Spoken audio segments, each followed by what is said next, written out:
Hi everybody, we're going to do a bit of grammar. It says English, but it's actually grammar, and we're going to be looking at identifying direct speech and indirect speech.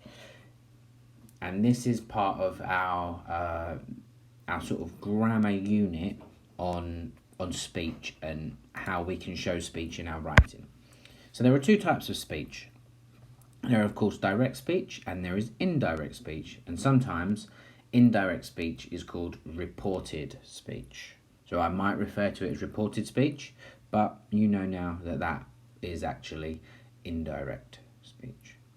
Now, direct speech is what we've been practicing. Direct speech is when the exact words are spoken by a character, and we show that with our use of inverted commas or speech marks.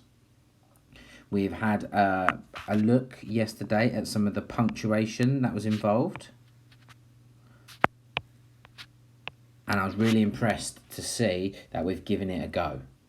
It can be quite tricky at times, especially when it comes to things like commas and things like that, and punctuating the end of our actual speech.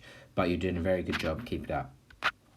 Another way of recording the speech of our characters or of somebody, maybe in like an interview or something, is called direct or indirect speech. Sorry, reported speech. And this is when you almost sum up what that person has said and you don't use their exact words. Now, we see this a lot in newspaper articles. So and so told me this. That's indirect speech. I went to the shop and there was a lady in there who told me to be careful because there was water on the floor. They're not her exact words. I'm just telling you what she's telling me. I'm reporting that. So in reported speech, we don't use speech marks because we are not using the exact words of the character. Yeah, like we've got an example here. Sam told his friend Louise that he was having sausages for dinner. We haven't used his exact words. His exact words might have been, tonight we're going to have sausages for dinner, said Sam. Now that would have been an example of direct speech. So we've got direct speech is what the person's actually saying.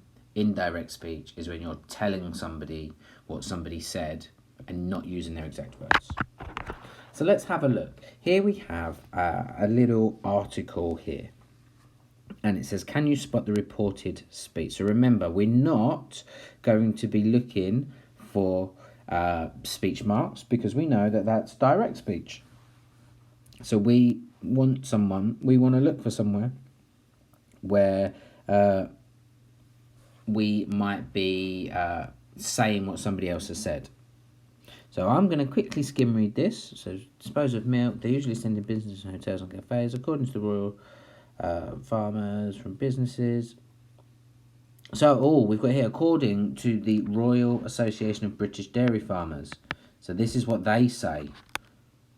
The demand from the businesses who reduce milk has dropped. And then we've also got, they say that about this million litres of milk being produced every day go nowhere. So we've got two examples here. We've got this example and we've got this example. So we've got, they say that about 1 million litres are being produced. You may have used the phrase scientists believe, or some scientists say that in your reports that you did before. That would have been an example of reported speech.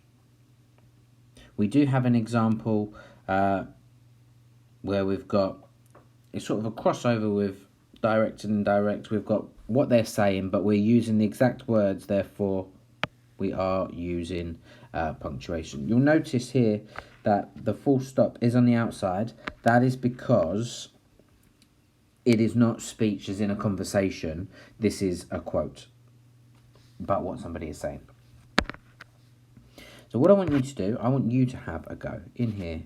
If it's a bit blurry, it's come up a bit blurry, try your best. So try and find some reported speech. Now this is taken from a newsletter.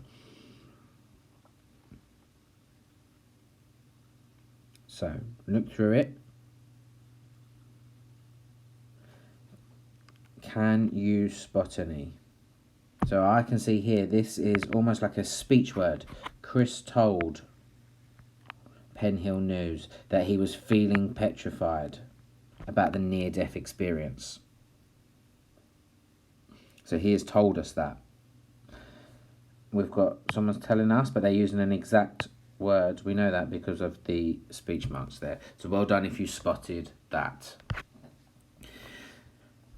So this is going to be more relevant to us this week. So we're looking at speech in narrative. So one of the main ways to create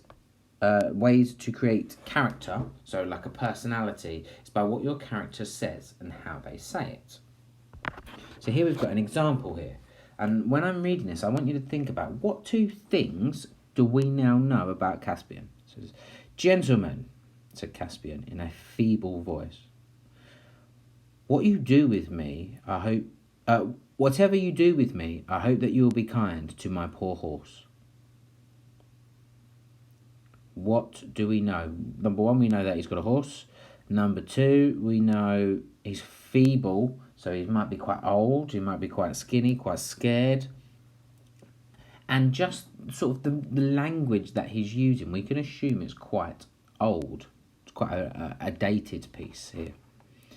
So we know that this is direct speech, so it said, gentlemen, comma, said Caspian in a feeble voice.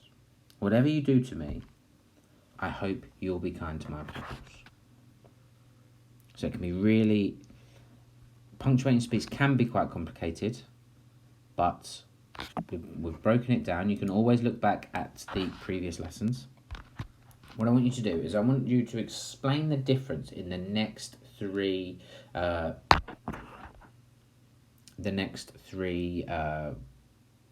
going to show you 3 quotes. So here we go. Oh, I don't know where that's gone.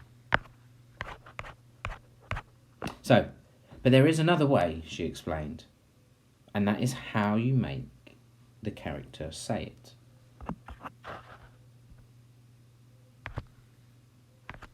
We've got one here. But there is another way. She bellowed. And that is how you make the character say it.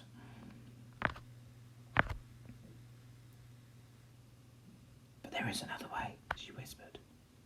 And that is how you make the character say it. So have a think about these 3 sentences. What was different about them? Well done if you saw it's the reported clause here. That gives us a lot of information into how the character is interacting. Now, our default is to go to, so that's the first thing we think about, is to think about said.